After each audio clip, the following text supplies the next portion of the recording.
Hey everyone, so today we're going to be doing wolfrocks, which is along the Appalachian Trail in a section near Bangor, Pennsylvania.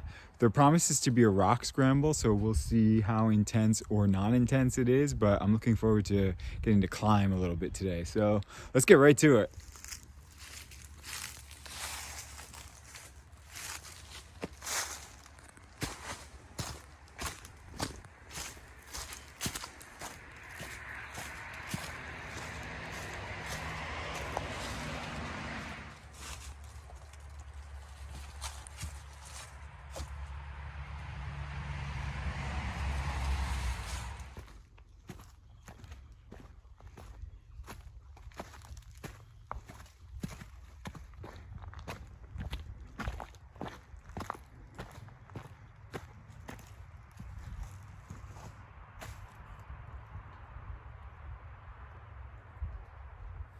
So as you can see on that sign back there, they have some of the distances on the Appalachian Trail, which of course is super long going south and north. They even have a Georgia location on there about 1,200 miles away. But wolfrocks is where we're headed.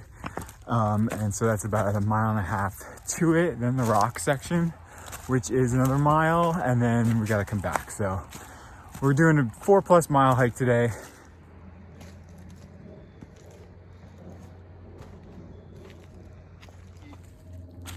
It's a pretty straightforward trail to follow because it's just a straightaway, and so you get to the rocks and then you make kind of a little circle at the end at the top, like a dot on an I. But you got these white markers just in case you want to go off phone and take your all trails off, and it'll be pretty easy to follow. So far the path is pretty well outlined, as well as being very clear considering it's the fall. I mean, there's leaves everywhere, but it's so easy to follow.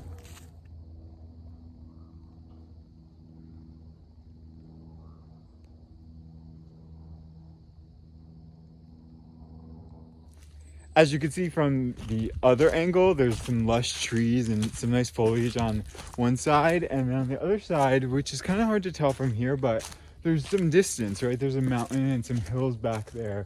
So you really get a sense that you're high up, because there were a lot of switchbacks and winding roads in the car to get to the parking area. So we have gone up into the mountains a little bit.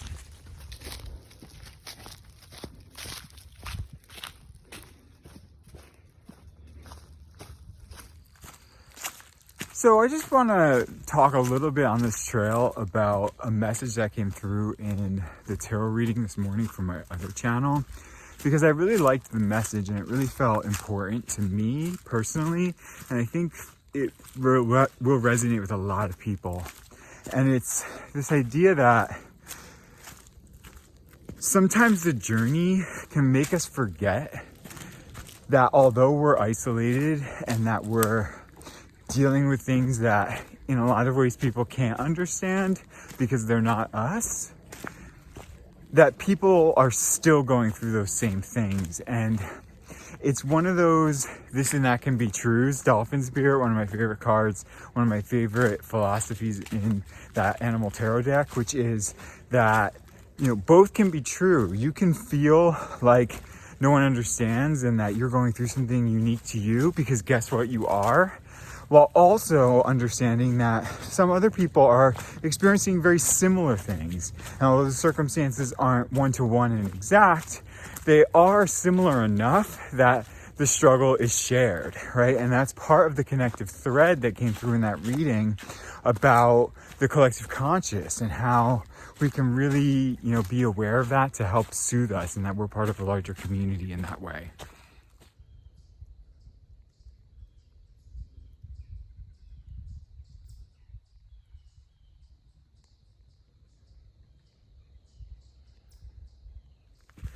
The other part to the message was it came through in the reading as being stingy with your creativity. And what the message that ended up being from that Four of Pentacles was that it wasn't about being stingy or selfish with money or charity or anything like that.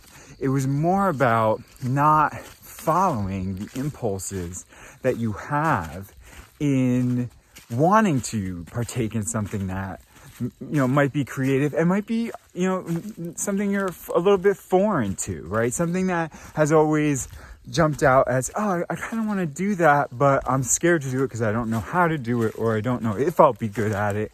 And that's when you Four of Pentacles block yourself and you're stingy with your creativity, because when we're talking about the thread between people and the consciousness, I firmly believe, this is one of the things I believe super strongly and spiritually, because I feel like it's been taught to me through my experience. And, that is that we have an effect on the larger whole. So when, we get out there in nature and enjoy a path that might be something that's a little bit more difficult than we're normally used to, and we do it and we overcome it, then that gives strength to the energy that we're connected to on earth to allow others, right? I speak about my own,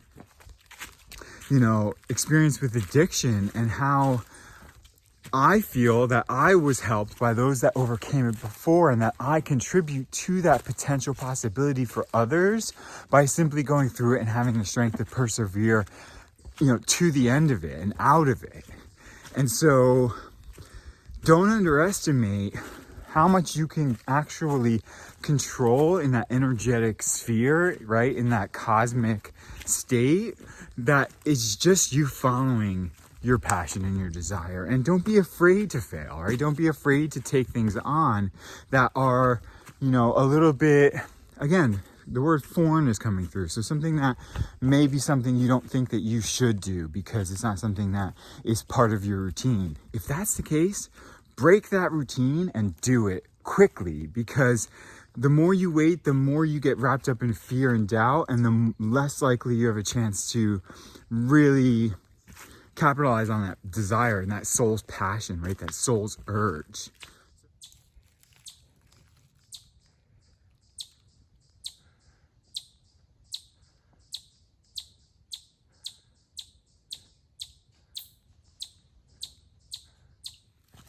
So we're getting close to where it splits and we get to the rock scramble.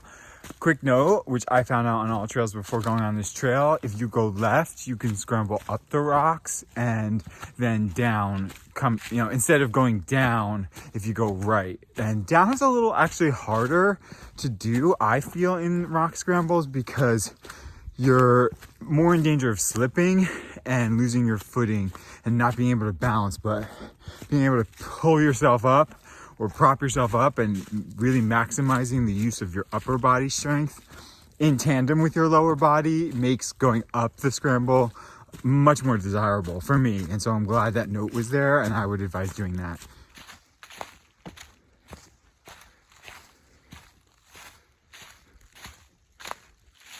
Okay, so this is the split. That's gonna go right and the way we don't want to necessarily go right now, and that's gonna go left to the climb. So let's do this.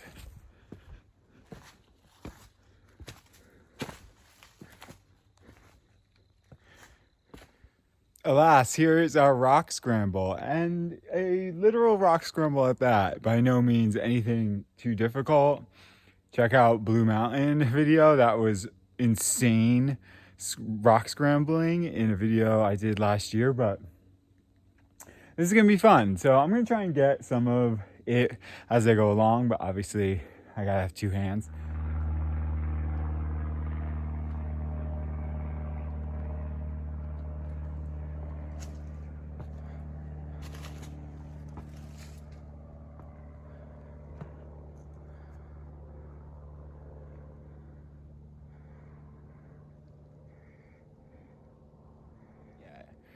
The white marker goes all the way across this ridge. And so this might have just been the climb, but we got more to go. So let's see where this takes us.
Who knew? Who knew? I didn't. I did not know this would be this nice up here.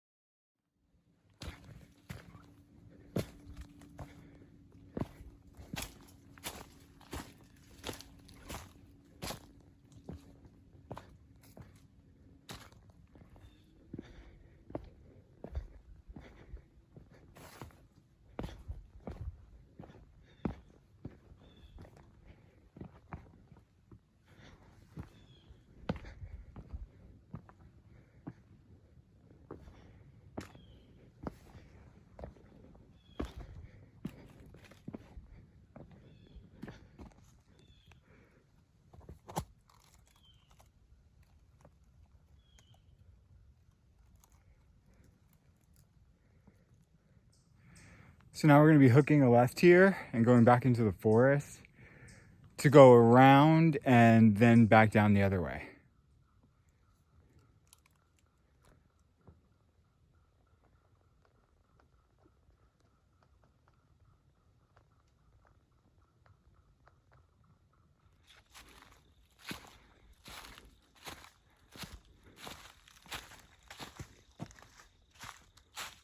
So if we stay on the White Trail, that's the Appalachian Trail, we'll be headed towards the Cherry Valley National Wildlife Area, and that's tempting, but it's kind of far down this trail. Blue Trail swings us back around to get back onto the Appalachian Trail going down back towards the car. So that's where we're headed.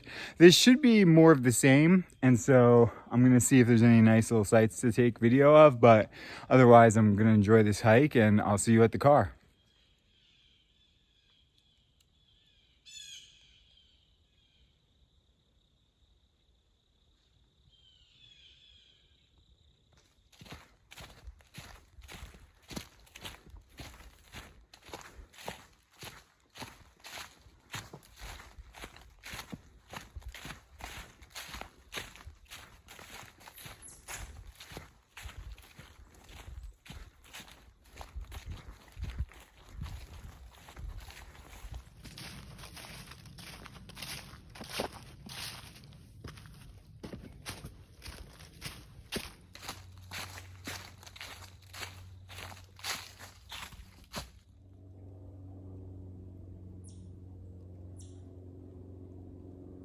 I mean, is this not the perfect walking stick? I feel like Gandalf, or like literally the hermit.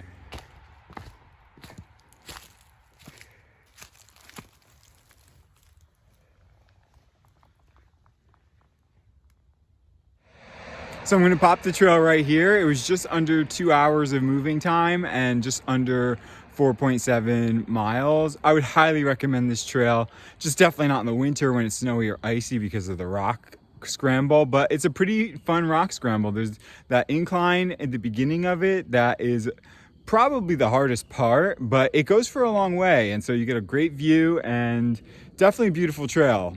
So on to the next one.